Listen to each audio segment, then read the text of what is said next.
While the Ukrainian authorities continue to make loud anti-Russian statements, entirely hoping for the promises and support of the West led by the United States, the Ukrainian generals Syrsky and Zaluzhny have stopped hiding the terrible situation of the armed forces of Ukraine at the beginning of their offensive.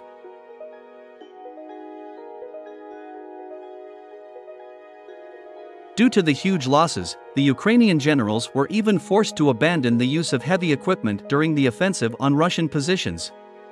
All this led to the fact that the military high command of Ukraine was forced to completely change the tactics of military operations.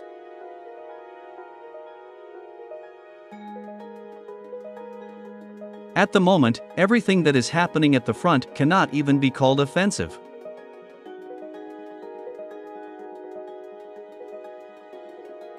Now, Ukrainian troops in small groups are trying to bite Russian positions in order to identify a weak spot. And Western tanks, after a crushing defeat during the first wave of the counteroffensive, are now used exclusively as a self-propelled artillery installation.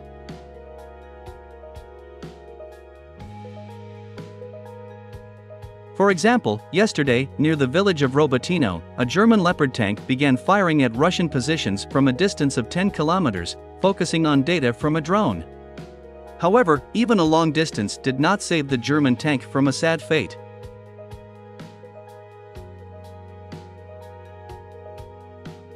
The crew of the Ka-52 attack helicopter managed to destroy the German beast, even despite the relatively long distance.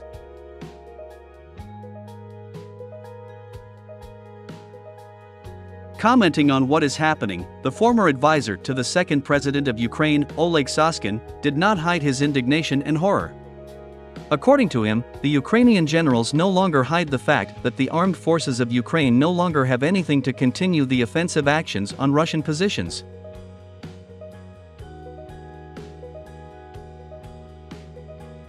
For a whole month of offensive actions, the Ukrainian army not only failed to approach the first line of defense of Russian positions, but also had to abandon the use of Western tanks due to heavy losses.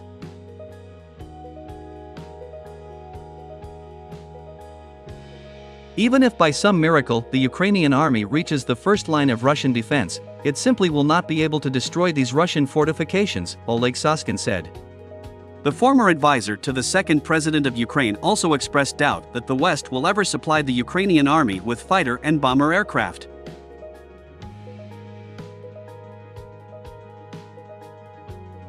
If the West does not give Ukraine combat aircraft, then it will be better to forget about the victory in this war, Oleg Soskin said.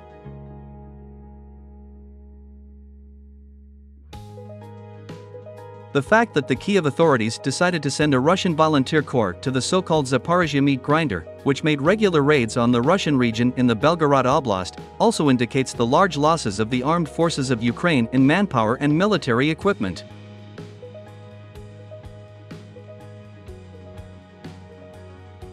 Let me remind you that the Ukrainian authorities and their Western military advisors have created this so-called Russian volunteer corps in order to create tension in the Russian border areas. Kiev and the West hoped that this would force Russia's top military leadership to send significant army forces to the Belgorod region, thereby causing the weakening of the Zaporizhzhia and Donetsk fronts, in anticipation of the Ukrainian army's offensive.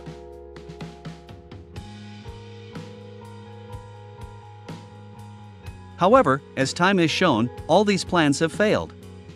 Moscow managed not only to eliminate the threat to the border areas of Russia, but also to completely suppress the offensive potential of the Ukrainian army, creating favorable conditions for Russian troops for local counteroffensive actions.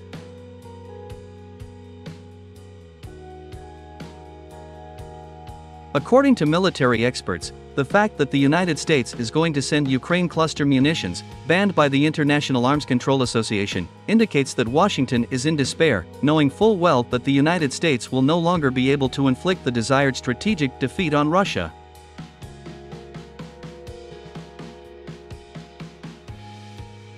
Meanwhile, journalists and experts began to pay attention to the harsh statements of General Zaluzhny to the American patrons of Ukraine. In particular, the Ukrainian general gives a strong signal that it is U.S. Army General Mark Milley who is the main culprit of failures in the offensive actions of the armed forces of Ukraine. Experts believe that someone will have to answer for the failures of the Ukrainian army on the battlefield. And very soon we will all know the name of this scapegoat.